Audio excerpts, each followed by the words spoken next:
Hello. അപ്പം നമ്മൾ 8th ചാപ്റ്ററിൽ എത്തിയിരിക്കുകയാണ്. 8th ചാപ്റ്ററിൻ്റെ പേരാണ് കോൻ, ആര്. അതായത് ഈ കവിതയിൽ ഒരു വികൃതിയായിട്ടുള്ള ഒരാളുണ്ട്, ഭയങ്കര നോട്ടി ആയിട്ടുള്ള ഒരാളുണ്ട്. അത് ഏത് സമയവും ഇടയ്ക്കിടയ്ക്ക് വീട്ടിൽ പല ഭാഗത്തും ഓടി നടന്ന് പല പല മോശം കാര്യങ്ങളും ചെയ്തുകൊണ്ടേയിരിക്കുന്നു.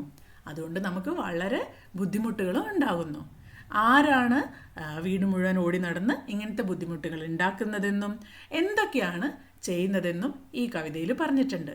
നമുക്ക് പെട്ടെന്ന് കവിതയിലേക്ക് പോയി നോക്കിയാലോ? ഓക്കെ. किसने बटन हमारे कुदरे, किसने स्याही को बिखराയ. ബട്ടൺ എന്ന് പറഞ്ഞാൽ നമ്മുടെ ഷർട്ടിൻ്റെ മുകളിലൊക്കെ ഉണ്ടാവുന്ന ബട്ടൺസ് ഇല്ലേ, അതിനാണ് ബട്ടൺ എന്ന് പറയുന്നത്. ഹമാരെ കുതിരേ, നമ്മുടെ ഷർട്ടിൻ്റെ മുകളിലുള്ള ബട്ടണോ അല്ലെങ്കിൽ എവിടെയെങ്കിലുമൊക്കെ വെച്ചിരിക്കുന്ന ബട്ടൺസോ ഒക്കെ കുതിരേ. കുതിര എന്ന് പറഞ്ഞാൽ കടിച്ച് മുറിച്ച് ചെറിയ ചെറിയ ചെറിയ പീസാക്കി മുറിച്ച് കളയുന്നതിനാണ്, പല്ലുപയോഗിച്ച് കടിച്ച് മുറിച്ച് കളയുന്നതിനാണ് കുതിര എന്ന് പറയാം. കിസ്നെ സ്യാഹി കോ ബിഖ്രായ. ഇങ്ക് പെന്നൊക്കെ കേട്ടിട്ടില്ലേ? ഇങ്ക് പെന്നിൽ ഇങ്ക് നിറച്ചിട്ടാണ് നമ്മൾ എഴുതുന്നത്. അപ്പോൾ അതിനു വേണ്ടി ഉപയോഗിക്കുന്ന ഇങ്ക് ബോട്ടിൽ എവിടെയെങ്കിലുമൊക്കെ അറിയാതെ വെച്ച് പോയിട്ടുണ്ടെങ്കിൽ, അത് അബദ്ധത്തിൽ നമ്മൾ അതിൻ്റെ മൂടി ഇങ്ങനെ അടയ്ക്കാൻ മറന്നു പോയിട്ടുണ്ടെങ്കിൽ അതിനെയൊക്കെ തട്ടി തെറിപ്പിച്ചിട്ട് അതിൻ്റെ സ്യാഹിക്കോ, സ്യാഹി എന്ന് പറഞ്ഞാൽ ഇങ്കിന് അവിടെയൊക്കെ സ്പില്ല് ചെയ്യുന്നത്, എല്ലായിടത്തിലും സ്പ്രെഡ് ചെയ്ത് ആക്കുന്നത്, അതിനാണ് ബിഖ്രായ എന്ന് പറയാം. അപ്പം ഇതൊക്കെ ചെയ്യുക ആരാ? കോൻ ചടുക്കർ ഗയാ ദുബക്കർ ഘർ ഭർ മേ അനാജ് ബിഖ്രായ. കോൻ ചടുക്കർ, ചടുക്കർ എന്ന് പറഞ്ഞാൽ കയറി കയറി പോവുക.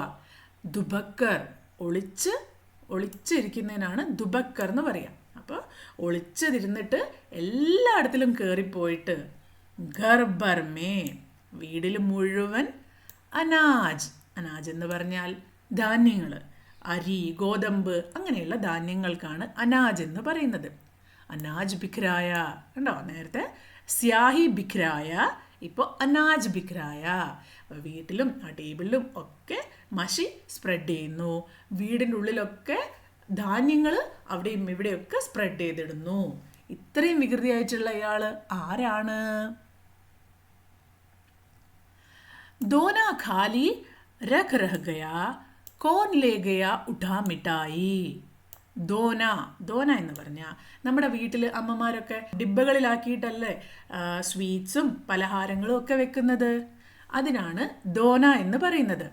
അപ്പോൾ വീട്ടിൽ പിന്നെ കഴിക്കാമെന്ന് വിചാരിച്ച് കുറേ മിഠായിയും സ്വീറ്റ്സും ഒക്കെ ദോനയിൽ വെച്ചിട്ടുണ്ടായിരുന്നു. ദോന ഖാലി രഖാ രഹ് ഗയാ, ദോന കാലിയാക്കിയിട്ടുണ്ട് ആരോ. ആരാണ് ഈ മിഠായി എല്ലാം ഉഡാ എന്ന് പറഞ്ഞാൽ എടുത്തിട്ട് പോയിരിക്കുന്നത്? ഗയാ ഉഡാ മിഠായി, ആ ധോനയിലുള്ള മിഠായി ഒക്കെ എടുത്തു കൊണ്ടുപോയിട്ട് ധോന കാലിയാക്കി വെച്ചിട്ടുണ്ട്. ആരാണ് ഇത്? ദോ ടുക്കടെ തസ്വീർ ഹോ ഗയി. ഫോട്ടോ 2 പീസായിപ്പോയി. ദോ ടുക്കടെ എന്ന് പറഞ്ഞാൽ 2 പീസാവുക. തസ്വീർ എന്ന് പറഞ്ഞാൽ ഫോട്ടോ. വീട്ടിൽ തൂക്കിയിട്ടിരിക്കുന്ന ഫോട്ടോ ഫ്രെയിമൊക്കെ 2 പീസായി പൊട്ടിപ്പോയി. എങ്ങനെ? കിസ്നെ രസി കാട്ട് ബഹായി. അത് തൂക്കിയിട്ടിരിക്കുന്ന വള്ളി അല്ലെങ്കിൽ അത് തൂക്കിയിട്ടിരിക്കുന്ന സ്ട്രിങ്, വയറ് കടിച്ചു മുറിച്ചിട്ടുണ്ട് ആരോ. അതുകൊണ്ട് എന്തു പറ്റി? ഫോട്ടോ നിലത്ത് വീണ് പൊട്ടിപ്പോയി. കബി കുദർ ജാത്താ ഹെ ചപ്പൽ, കബി കുദർ ജൂത്താ ഹെ ജാത്താ. ചില സമയങ്ങളിൽ ചപ്പൽ എന്ന് പറഞ്ഞാൽ ചെരുപ്പ്, നമ്മുടെ സ്ലിപ്പേഴ്സിനാണ് ചപ്പൽ എന്ന് പറയാം. കബി കുദർ ജൂത്താ ജാത്താ ഹെ, ഷൂസ്, ജൂത്ത എന്ന് പറഞ്ഞാൽ ഷൂസ്. അപ്പം ചില സമയത്ത് വീട്ടിലുള്ള ചപ്പലും ചില സമയത്ത് വീട്ടിലുള്ള ഷൂസും ഒക്കെ കുദർ ജാത്താ ഹെ, കടിച്ച് മുറിച്ച് പീസാക്കി കളയും. കബി ഖലീത്ത പർ ബൻ ആത്തി അഞ്ചാനെ പൈസ ഗിർ ജാത്ത. ഖലീത്ത എന്ന് പറഞ്ഞാൽ നമ്മുടെ ഷർട്ടിലും പാൻറ്റിലും ഒക്കെ ഉള്ള പോക്കറ്റിനാണ് ഖലീത്ത എന്ന് പറയാം. ഖലീത്തയിലൊക്കെ കടിച്ചു മുറിച്ചു കഴിഞ്ഞാൽ എന്താ സംഭവിക്കുക? അതിൽ ബൻ ആത്തി, അതിൽ ഓട്ട വീഴും, ഹോള് വീഴും അല്ലേ? അഞ്ചാനെ പൈസ ഗിർജാത്ത, നമ്മളറിയാതെ അതിൽ പൈസ ഇട്ടിട്ട് പുറത്തേക്ക് പോയി കഴിഞ്ഞാൽ പൈസ അറിയാതെ വീണു പോകും. എന്തൊക്കെയാ അപ്പോൾ വീട്ടിൽ ചെയ്യുക? ചില സമയത്ത് സ്ലിപ്പർ കടിച്ചു മുറിക്കും, ചില സമയത്ത് ഷൂ മുറിച്ച് കളയും. അതൊന്നുമല്ലാതെ ഇനി ചില സമയത്ത് ഡ്രസ്സിലും പാൻറ്റിലും ഒക്കെ ഉള്ള പോക്കറ്റ് വരെ കടിച്ചു മുറിക്കും. എന്നാലോ നമ്മൾ അതിൽ പൈസ ഇട്ട് പുറത്ത് പോകുമ്പം അറിയാതെ ചിലപ്പോൾ പൈസ പോലും താഴെ വീണ് പോവും. किसने जिल्द काट डाली है बिगड़ गए पौधी के पन्ने. ജിൽദ് എന്ന് പറഞ്ഞാൽ ബുക്കിൻ്റെ ഒക്കെ കവർ, കട്ടിയില്ല ബുക്കിൻ്റെ ഒക്കെ കവർ ഉണ്ടാവില്ലേ, അതിൻ്റെ ചട്ട അല്ലെങ്കിൽ അതിൻ്റെ ബുക്ക് കവർ. കിസ്നെ ജിൽദ് കാട്ട് ഡാലി ഹേ, ബുക്കിൻ്റെ കവറൊക്കെ കടിച്ചു മുറിച്ചത് ആരാണ്? ബിഖർ ഗയേ പൗധി കെ പന്നെ. പൗധി എന്ന് പറഞ്ഞാൽ കട്ടിയുള്ള പുസ്തകങ്ങൾ, അല്ല തടിയൻ പുസ്തകങ്ങളൊക്കെ ഉണ്ടാവില്ലേ നമ്മുടെ വീട്ടിൽ, അതിൻ്റെ പന്നെ പേജസ്. ചില ബുക്കുകളുടെ കവറും ചില തടിയൻ ബുക്കുകളുടെ പേജുകളും ഒക്കെ കടിച്ച് മുറിച്ചിടും. റോജ് ഠാങ്ത ധോ ധോക്കർ മേ കോൺ ഉടാ ലേ ജാത്ത ഛന്നെ. ഛന്നെ എന്ന് പറഞ്ഞാൽ സോഫ്റ്റ് ആയിട്ടുള്ള തുണിയാണ്, മസ്ലിൻ ക്ലോത്ത് ഒക്കെ പോലെ തുണി. ഛന്നെ എന്ന് പറഞ്ഞാൽ അരിക്കുക, സ്ട്രെയിൻ ചെയ്യുക. അപ്പോൾ എന്തെങ്കിലും പൊടിയോ അല്ലെങ്കിൽ വെള്ളമോ അല്ലെങ്കിൽ അങ്ങനെ മറ്റു കാര്യങ്ങളൊക്കെ അരിച്ച് നല്ല ക്ലീൻ ആക്കി എടുക്കാൻ വേണ്ടി നമ്മൾ ചില തുണികൾ ഉപയോഗിക്കും അല്ലേ. ഒരു തുണി വെച്ചിട്ട് അതിൻ്റെ മുകളിൽ കൂടി ഒഴിച്ചു കഴിഞ്ഞാൽ ഇത് അരിച്ച് അതിൻ്റെ വേസ്റ്റും സാധനങ്ങളും ഒക്കെ അതിൻ്റെ മുകളിൽ വരും, അല്ലെങ്കിൽ പൊടിയൊക്കെ ആ ഒരു തുണിയിൽ വന്ന് നിൽക്കും. അങ്ങനെ ഉപയോഗിക്കാൻ വേണ്ടി വെച്ചിരിക്കുന്ന തുണി, അതിനാണ് നമ്മൾ ഛന്നെ എന്ന് പറയുന്നത്, ഒരു ഛന്നെ എന്ന് പറയുന്നത്.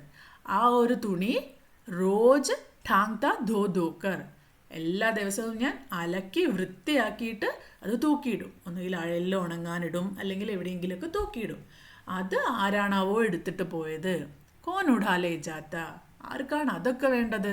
അതുപോലെ എടുത്തു കൊണ്ടുപോയിരിക്കുന്നു. കുദർ കുദർ കർ കാഗജ് സാരേ റദ്ദി സേ ഘർ കോ ഭർ ജാത്ത.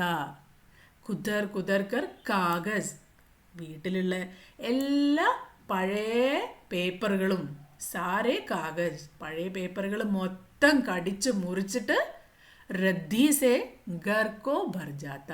റദ്ദി എന്ന് പറഞ്ഞാൽ എന്താ? ഈ പീസ് കടിച്ച് മുറിച്ച് കഴിഞ്ഞ് വരുന്ന ചെറിയ ചെറിയ പീസുകൾ ഉണ്ടാവില്ലേ പേപ്പറിൻ്റെ, ആ ഒരു പേപ്പറിൻ്റെ വേസ്റ്റ്, ആ ഒരു കുറേ കുഞ്ഞുള്ള പീസുകൾക്കാണ് നമ്മൾ റദ്ദി എന്ന് പറയുന്നത്. ഇപ്പോൾ ഇങ്ങനെ എല്ലാ പേപ്പറും കടിച്ച് മുറിച്ച് ആ വേസ്റ്റ് വീട്ടിലൊക്കെ സ്പ്രെഡാക്കി ഇട്ടിരിക്കുകയാണ്, വീട്ടിലൊക്കെ നിറച്ചിട്ടിരിക്കുകയാണ്.